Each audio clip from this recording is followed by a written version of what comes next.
Welcome to the virtual office training. Today we will learn how to separate text and numbers in Microsoft Excel. Here is a mixed value you can see here, and I want to separate text and number one by one. First I want to separate text from this mixed value. Just type first word and space and second word.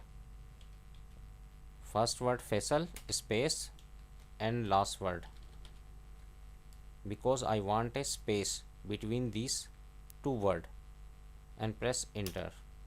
And now select all the row and press Ctrl E. It will separate all the text from these mixed value. And I want separate number from this mixed value.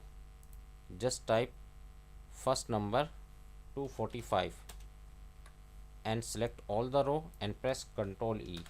It will separate all the number from this mixed value. That's way you can separate text and number in Microsoft Excel. Hope this tip will be very helpful for you. Thanks for watching.